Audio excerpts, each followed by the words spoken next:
J ನಗರದಲ್ಲಿ ಓಂ ಶಕ್ತಿ ಪೂಜೆ ಇದ್ರ ಮೇಲೆ ಕಳ್ತೂರಾಟ ಆಗಿದೆ.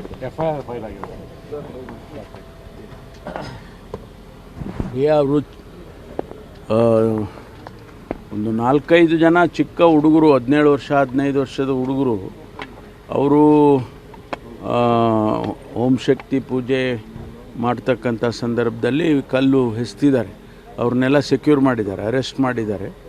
ಜುವಿನೈಲ್ ಇದು ಬರುತ್ತೆ, ಅದು ಕೇಸ್ ತೊಗೊಂಡು ಏನು ಕ್ರಮ ತಗೋಕ್ಕೆ ಮುಂದೆ ಅದನ್ನು ತಗೊಳ್ತಾರೆ. ಈಗಾಗಲೇ ಅವ್ರನ್ನೆಲ್ಲರನ್ನೂ ಕೂಡ ಅರೆಸ್ಟ್ ಮಾಡಿದ್ದಾರೆ. So what is the next step sir? ಅದೇ ಕಾನೂನು ಪ್ರಕಾರ ಏನು ಕ್ರಮ ತಗೋಬೇಕು ತಗೊಳ್ತೀವಿ. ಯಾಕೆಂದರೆ ಈಗ ಅವರು 17, 15, 16 ವರ್ಷದವರು, ಅವರಿಗೆ ಎನ್ಕ್ವೈರಿ ಮಾಡಿ ಯಾರು ಪ್ರಚೋದನೆ ಮಾಡಿದ್ದಾರೆ ಅಥವಾ ಹೇಗಾಗಿದೆ ಅನ್ನೋದನ್ನೆಲ್ಲ ತಿಳ್ಕೊಂಡು ಆಮೇಲೆ ಕ್ರಮ ತಗೊಳ್ತೀವಿ. And BJP is strongly opposing that particular aspect, sir. How do you look at that?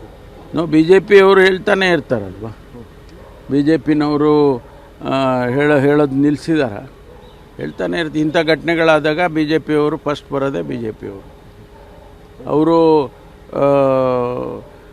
ನಾವು ಅವ್ರು ಹೇಳೋದಕ್ಕೆ ಮುಂಚೆನೇ ಕಾನೂನಿನ ಕ್ರಮ ತಗೊಳ್ತೀವಲ್ಲ ನಾವು. ಈಗ ಅವ್ರನ್ನ ಅರೆಸ್ಟ್ ಮಾಡಿದ್ದಾರೆ, ಕಾನೂನು ಪ್ರಕಾರ ಕ್ರಮ ತಗೊಳ್ತಾರೆ. ಇನ್ನು ಅದಕ್ಕೆ ಹೊರತುಪಡಿಸಿ ಬೇರೆ ಇನ್ನೇನು ಮಾಡಬೇಕು BJP ಅವ್ರು ಹೇಳಿ. ಬಳ್ಳಾರಿ SP ಆತ್ಮಹತ್ಯೆಗೆ ಪ್ರಯತ್ನ ಪಟ್ಟರು ಅಂತೇಳಿ BJP ಆರೋಪ ಮಾಡ್ತಾ ಇದೆ. ಡೆತ್ ನೋಟ್ ಇದ್ದು ಹೈಡ್ ಮಾಡ್ತಾ ಇದ್ದಾರೆ ಸರ್ಕಾರ ಅಥವಾ ನೋಡಿ. ಇವತ್ತು ಅವರು DG ಅವ್ರನ್ನ ಭೇಟಿ ಮಾಡ್ತಿದ್ದಾರೆ. ಯಾರು SP ನಾವು ಅಲ್ಲಿಂದ ತೆಗ್ದಿದ್ದೇವೆ, ಅವರು ಈಗ DG ಅವ್ರನ್ನ ಭೇಟಿ ಮಾಡ್ತಿದ್ದಾರೆ. ಆಯಿತಾ? ಅಷ್ಟು ಬಿಟ್ಟರೆ ಬೇರೆ ಸುಮ್ಮನೆ ಅನವಶ್ಯಕವಾಗಿ ಗೊಂದಲ ಸೃಷ್ಟಿ ಮಾಡಿ ರಾಜಕೀಯ ಮಾಡೋದಕ್ಕೆ ಪ್ರಯತ್ನ ಮಾಡ್ತಿದ್ದಾರೆ ಭಾರತೀಯ ಜನತಾ ಪಾರ್ಟಿಯವರು. ಅವರು ಸುಳ್ಳು ಹೇಳೋದ್ರಲ್ಲಿ ನಿಸೀಮ್ರಲ್ವಾ BJP ಅವರು. ಸುಳ್ಳು ಹೇಳ್ಕೊಂಡು ಹೋಗ್ತಾ ಇರ್ತಾರೆ ಹಂಗೆ.